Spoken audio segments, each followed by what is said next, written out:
Mobile phone আমাদের দৈনন্দিন জীবনের অবিচ্ছেদ্য অংশ। এটি ছাড়া একটি মুহূর্তও কল্পনা করা যায় না। ছোট্ট এই স্ক্রিনের ভেতর রয়েছে এখন নানা গুরুত্বপূর্ণ কাজের সমাধানও। তবে আপনি জানেন কি, সব জায়গায় ফোনে কথা বলা নিরাপদ নয়।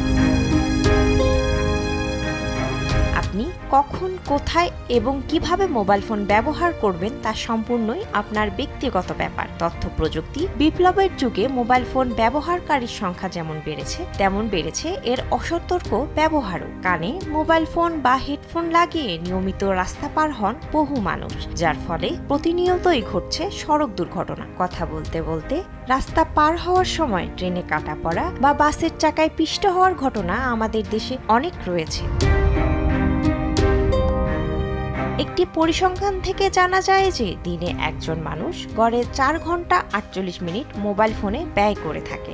বাজারে কেনাকাটা করতে গিয়ে ফোনে কথা বলার সময় মনোযোগের অভাবে পকেটমারের শিকার হন অনেকে আবার ভুল করে বাজারের ব্যাগ ফেলে আসেন বাজারে। আরও ভয়াবহ হচ্ছে, ফোনে কথা বলতে বলতে সঙ্গে থাকা শিশুর হাত ছেড়ে দিতে পারেন মনের অজান্তে। তাই কেনাকাটার সময় ফোনে কথা বলা থেকে বিরত থাকা প্রয়োজন। এছাড়াও না জেনে বুঝেই হাসপাতালে মোবাইল ফোন ব্যবহার করেন অনেকেই, যার ফলে রোগীদের অসুবিধা হয় এবং চিকিৎসকদের মনোযোগ ও কাজে ব্যাঘাত ঘটে। মোবাইল ফোন থেকে বৈদ্যুতিক চুম্বকীয় হস্তক্ষেপ এবং রেডিও ফ্রিকোয়েন্সি এনার্জি শরীরে স্থাপিত ডিফিব্রিলেটর এবং পেসমেকার সহ কিছু বৈদ্যুতিক চিকিৎসা ডিভাইসের কাজে ব্যাঘাত ঘটায়। তাই হাসপাতালে এটি ব্যবহারে সাবধানতা অবলম্বন করা উচিত।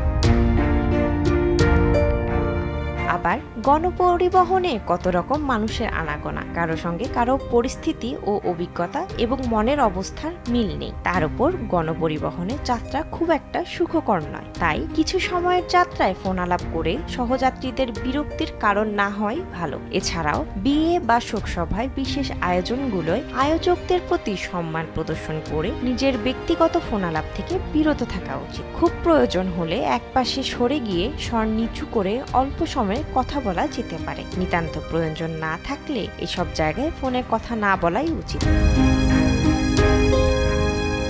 সিনথিয়া আক্তারি, লাইফস্টাইল, দেশ টিভি।